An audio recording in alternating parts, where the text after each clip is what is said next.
मैं कुछ 20 साल का रहा हूंगा।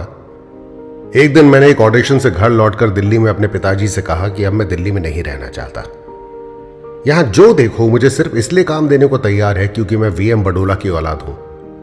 ऊपर से तुर्रा यह कि मुझसे उम्मीद की जाती है कि मैं काम भी आप जैसा ही करूंगा।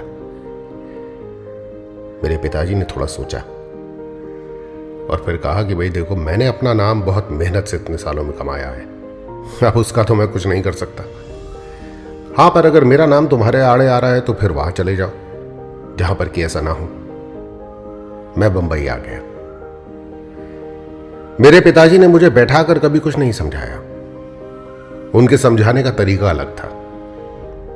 अपनी खुद की जिंदगी को उन्होंने एक मिसाल के तौर पर सामने रखा और फिर यह फैसला मुझ पर छोड़ दिया कि मैं जिंदगी जीने का वो तरीका अपनाना चाहता हूं या नहीं। आसान नहीं होता है पिता होना। जिस बच्चे को कोमल कोपलों सा हथेलियों में सजोया हो, उसके साथ कठोर बनना आसान नहीं होता। हम गिरते हैं तो वो सहारा देने दौड़ा नहीं आता।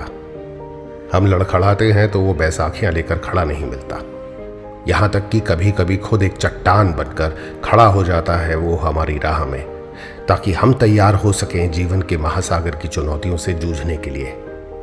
हमारी जीत उसको एक नया जीवन देती है, हमारी हार उसे हमसे ज्यादा कचोटती है। हमारी कमजोरी पे वो हमसे ज्यादा शर्मिंदा होता है, पर फिर भी वो खड़ा रहता है, मौन, अचल, अडिग, कभी हाथ बढ़ाकर हमें आगे खींचने के लिए और कभी पीछे से हमें आगे धकेलने के लिए। एक मां अपने बच्चे को 9 महीने कोख में पालती है और एक पिता अपने बच्चे को जिंदगी भर दिल में।